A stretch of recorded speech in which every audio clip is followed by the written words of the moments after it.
জোরে বলো, শুনতে পাচ্ছি না। ডাল গুড মর্নিং এভরিওয়ান, তো ওয়েলকাম ব্যাক মাই চ্যানেল। আর শুরু করছি নতুন একটি ব্লগ ভিডিও দিয়ে। আর আজকে সকাল সকাল আমরা বেরিয়ে পড়েছি কলকাতার উদ্দেশ্যে। তোমরা বলবে হঠাৎ কেন কলকাতা যাচ্ছ, তোমরা তো এই দিনে কলকাতা যাও না।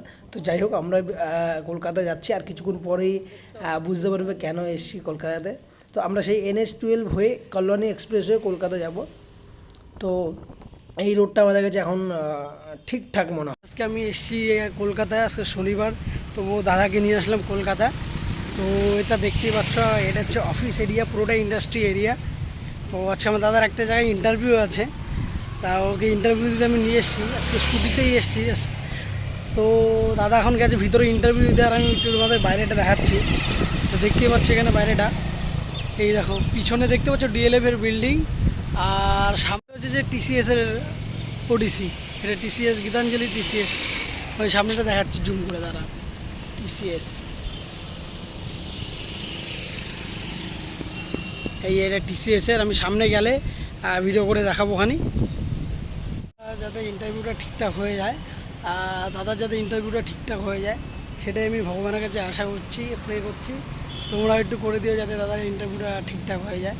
আর এটা হচ্ছে দেখাচ্ছি, পুরো এরিয়াটা আমি দেখাচ্ছি। হচ্ছে গীতাঞ্জলির অপোজিটের সাইডটা, এই যে।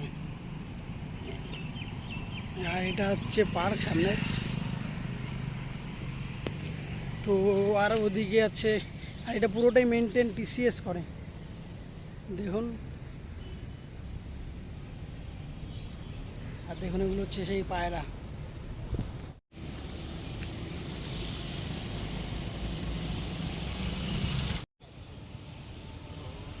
আর এটা হচ্ছে TCS, সামনে হচ্ছে এটা হচ্ছে রেসিডেন্সিয়াল ফ্ল্যাট, এখানে ফ্ল্যাট নিয়ে ভাড়া থাকে। TCS এর এটা হচ্ছে, এখান থেকে গাড়িগুলো ভিতরে যায়। আর এই যে TCS, আর এটা হচ্ছে মেন গেট, ফার্স্ট গেট।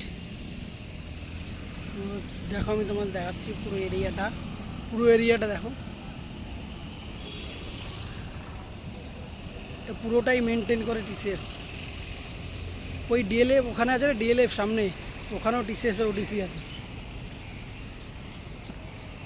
তো গাইজ দেখতেই পাচ্ছ আমার পিছনে TCS কনসালটেন্সি সার্ভিসেস। তো যাই হোক, তোমরা সবাই একবার ট্রাই করো এখানে চাকরি করার। শুনেছি খুব ভালো, আর এখানে অপরচুনিটিও খুব ভালো, এমপ্লয়িদের জব সিকিউরিটি বেশি। তো এই যে এখানেও, তো যাই হোক রোডটা গাইজ দেখুন কি মেঘ করেছে এখানে, এই দেখুন।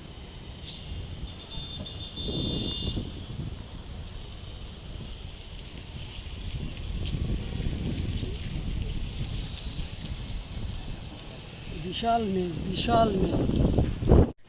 তো দাদা ইন্টারভিউ দিয়ে চলে এসছে, আর আমরা রাস্তার মাঝে এক জায়গায় দাঁড়িয়েছি, একটু লস্যি খেয়ে নিচ্ছি। তো দেখো দাদা দিয়ে ক্যামেরা ঘুরিয়ে ঘোরালাম। কী করছিস? দাদাকে জিজ্ঞেস করতেই বলছে এই দেখো লস্যি খাচ্ছি, ক্যামেরার সামনেই দেখিয়ে দিচ্ছে। চলো ঠিক আছে। তো এই লস্যিটা খেতে খুব ভালো লাগছে। এটা হচ্ছে সরাইখানা একটা হোটেল। তো যাই হোক, এখানে কম দামে খুব ভালো খাবার পাওয়া যায়, সেই মেনু কার্ডগুলো দেখলাম, যদিও পরে একবার এসে ট্রাই করবো। চলো দাঁড়া দাঁড়া,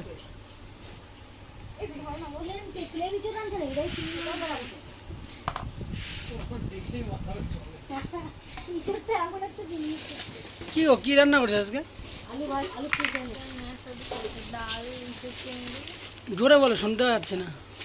ডাল ইঁচড় চিংড়ি ভাত। আর আসে কার দায়িত্ব ছিল রান্নার?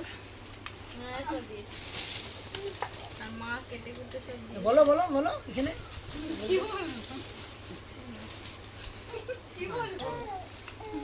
ও মা, তুমি কেটে বেটে দিছো সব? আমি তো বানিয়ে দিলাম তরকারি। তরকারি খাবার এটা কি বাবানির খাবার? এই যে বাবানি দিলাম, বাবানির খাবার, রসুন আদা আলু ভাজা, তিনজনের খাবার এটা। বানিয়ে দিলাম। নাইস। আর আমার থালা কোনটা? ও তুমি খাবা না? না গাইস তোমরা দেখলে আজকে কি রান্না হয়েছে। চলো আবার খেয়ে নিই, তারপর আবার পরে কথা হবে। সামনে চাকদার বেদুইন, অ্যাকচুয়ালি এটা হচ্ছে কলকাতা বেদুইন। চাকদার দুটো বেদুইন আছে, এটা বাস স্ট্যান্ডের এখানে। তো এটা খুব ভালো। সেখানে আসলাম, কি কি অর্ডার করলাম সেটা আপনার সাথে শেয়ার করবো, সেগুলি বলবো। সঙ্গে থাকুন, দেখতে থাকুন আজকে ব্লগটা। আর আমার ওয়াইফ আর আমি। আজকে সন্ধ্যাবেলা দাদা আর বৌদি বেরিয়ে গেছে একটু বাইরে। তো ওরা একটু রেস্টুরেন্টে গেছিলো। আর তোমরা এখানে দেখতেই পাচ্ছ ভিতরেরটা। তো একবার এসে চাকদা বেদুইনে ট্রাই করো, আর রিজনেবল প্রাইসে খাবারগুলো পাওয়া যায়। তো তোমাদের দেখিয়ে দিচ্ছি দাদা কি এনেছে বাড়িতে। এই যে এইগুলো এনেছে বাড়িতে খাবারের জন্য। তো এগুলো আমরা ভাগ করে খেয়ে নেবো সবাই মিলে। তারপর চলো দেখতে পাচ্ছি গো। কেন মাংস এনেছি জানো না? তুমি জানলা নাকি? দাদারা দিয়ে গেল না, তুমি তো বললা আনতে। আমি বললাম হুম। না, ভাই বলেছিল। ভাই তোমাকে বলেছিল, তুমি তো বললা দাদাকে আনার জন্য। ও ঠিক আছে। ঠিক আছে, চোখ জ্বলছে। পেঁয়াজের ঝোঁক চলছে কেন? তুমি তো বললা কেটে জলে ভিজিয়ে রাখো। ভিজিয়ে রেখেছিলাম। একটু জ্বলে না তো, অল্প জ্বলে। তখন কিরকম জ্বলছিল বলো, সেই আন্দাজে এখন তো কম জ্বলছে। মাংসটা দিই। আমি যেটাতে করতাম ওইটা কোথায় গো? তাহলে বড় হ্যাঁ, ওইটা দাও।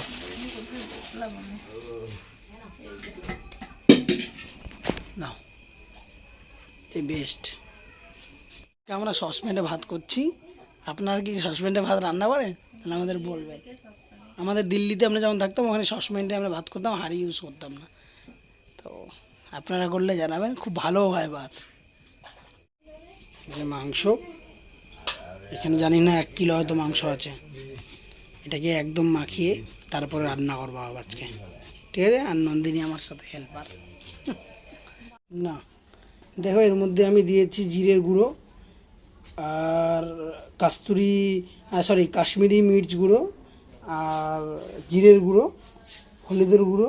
এখন নুন দেবো আর পেঁয়াজ দিয়ে উপরে ঢেকে রেখেছি। হালকা সর্ষের তেল দিয়ে আগে হালকা মাখিয়েছি, বেশি সর্ষের তেল না, হালকা সর্ষের তেল দিয়ে মাংসটা মাখিয়ে উপর দিয়ে পেঁয়াজ দিয়ে ঢেকে দিয়েছি।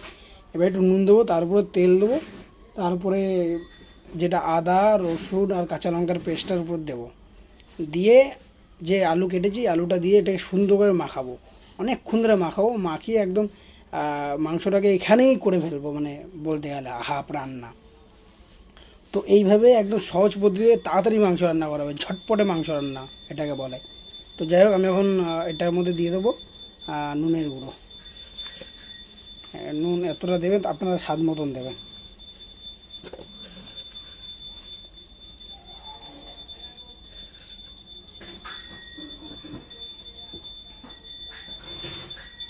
দিয়ে দিলাম নুন। এইবার দেবো সর্ষের তেল।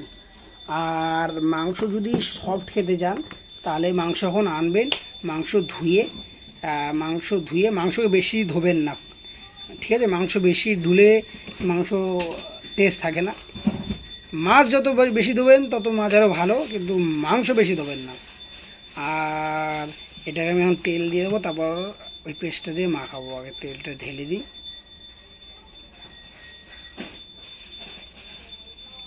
তাহলে কী হবে, আমার এটা একসাথে তেলের মধ্যে ফোড়ন দেবো হচ্ছে তোমার জিরে ফোড়ন, গোটা জিরে ফোড়ন, আর হালকা এলাচ আর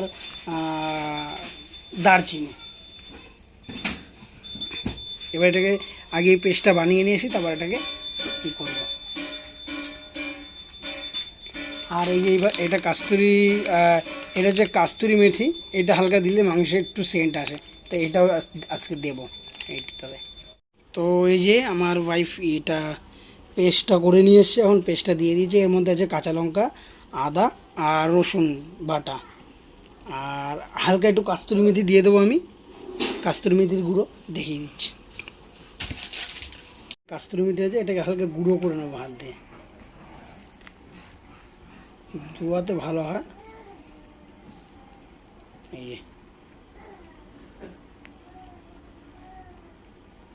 এটা উপরে দেবো।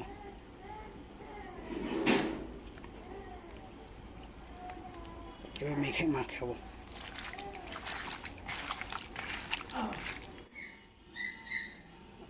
তো মাংসটাকে মাখিয়ে নিয়েছি, দেখুন কি সুন্দর কালার এসছে মাংসটা।